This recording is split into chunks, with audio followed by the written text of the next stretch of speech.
What's up, guys? Welcome back to the YouTube channel. And today's video, we're going to be replacing the Serpentine belt tensioner on this here, my 1990 Chevrolet Lumina with the 3.1 V6.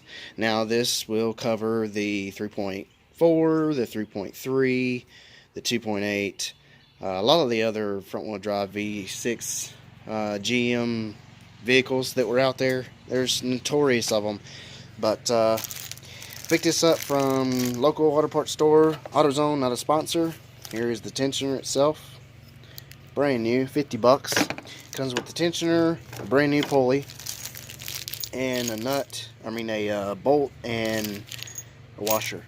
And here's the box, and here's the part number. Sponsored by them, 305-203.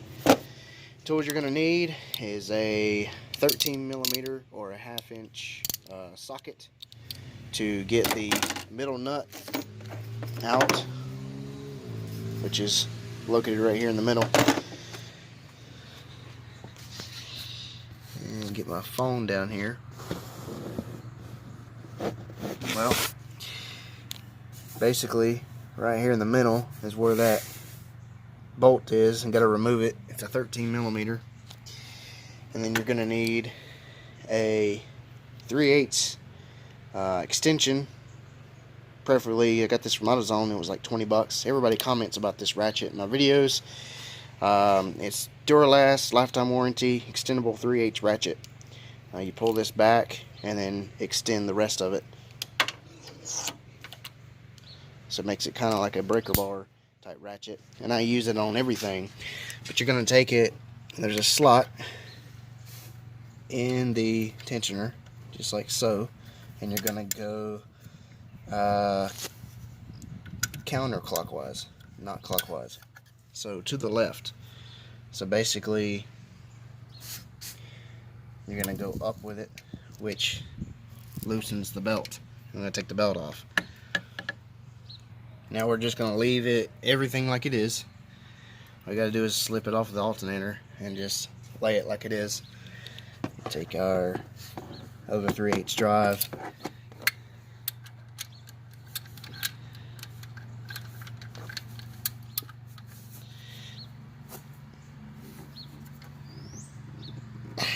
I'm going to use a different ratchet on that one.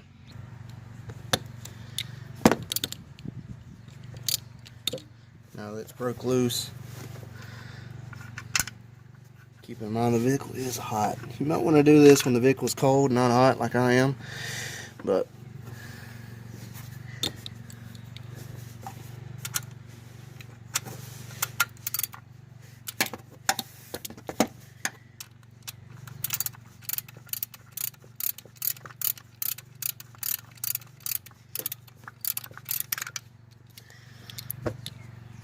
alright, so this is what you're left with. You see how it has a little slot right there? There's a place on the tensioner, this little nub right here, that fits into that slot. So you line it up correctly, and then once you line it up to that, then you just put the bolt in. I don't know why they give a new bolt, but if it'll work and it'll fit, I'm going to use it. If not, you may have to use the old one. The old one doesn't have a washer or nothing like that, but I want to make sure they are the same length, which I don't believe they are. Nope. That is way longer. Now, even with the washer, it's still not going to make that much of a difference. I need to see if this is thicker than the other one. This is very hot. Whew. Yeah, there's a significant difference there. But the pulleys look the same. Everything else looks to be the same. So I guess we'll try it. And if it doesn't work or doesn't tighten down, then I'll use the other bolt. Take the tensioner and put the washer on. Just like so. Pop this one in. Hopefully I can do this with one hand. Keep in mind the engine is extremely hot right now.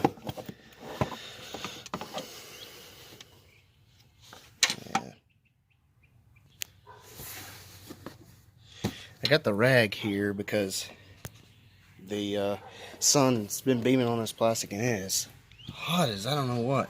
It's burning the snot out of my underside of my arm. Very tender.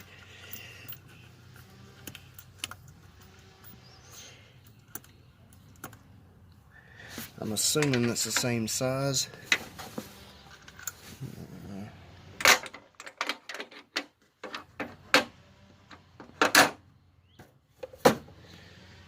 Oh. Yep, same size, 13 millimeter.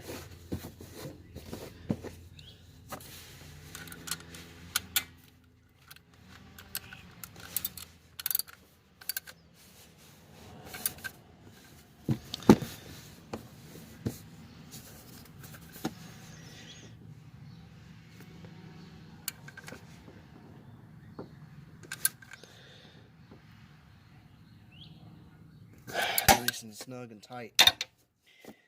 There's still room for the pulley. It doesn't rub the timing cover, nothing like that. And make sure this doesn't move. Now, you'll slip the belt back in front of the tensioner, like so, because the belt goes alternator, tensioner, around the crankshaft, up around the AC, up around this way, around the water pump. Just basically like this. Yours doesn't have this, there you go. Alternator, power steering, water pump, AC, crank pulley, tensioner. So, alright, I'm sorry I can't really show you with, I need both hands in order to show you, but basically you just redo what I did. Put the 3/8 ratchet in here, and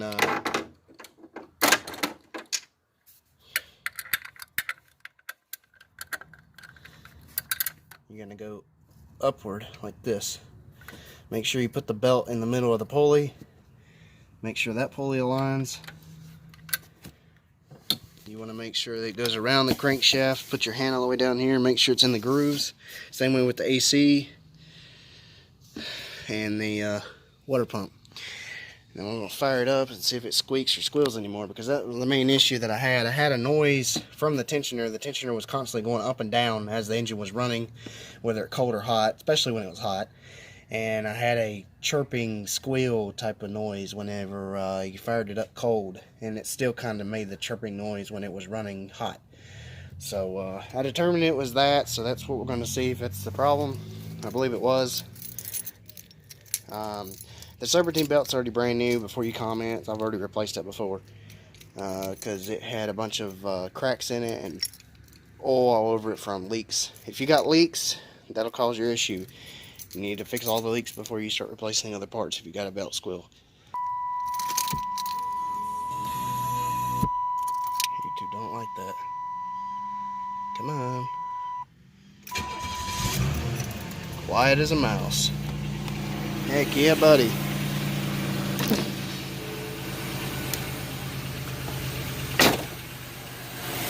And it's still got a squeal.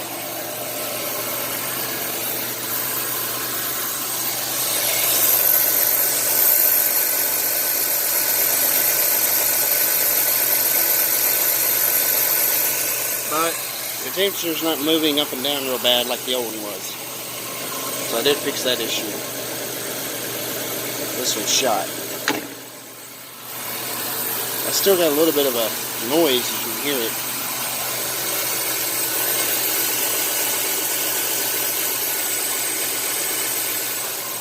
I may have to take and get another belt. Here's the lifetime warranty on that belt that I bought. So I may have to take it in and get another belt. But other than that, sounds good. Sounds a lot better than it did.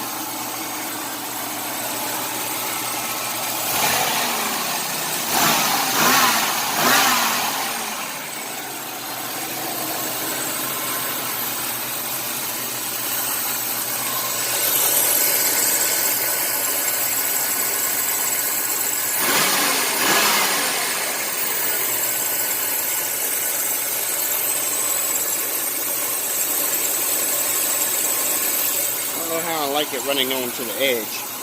I'm guessing this one did the same thing. Well, I guess that's pretty much going to do it for this video. I hope this helps out for whatever you're looking for. And if you have any questions or comments, leave them in the bottom. I'll try my best to get to them as always. And consider subscribing for more how-to repair videos and more of the content on the channel coming your way. Thanks for watching, guys. Stay tuned for more. I will catch you in the next one. Thanks for watching. Stay tuned.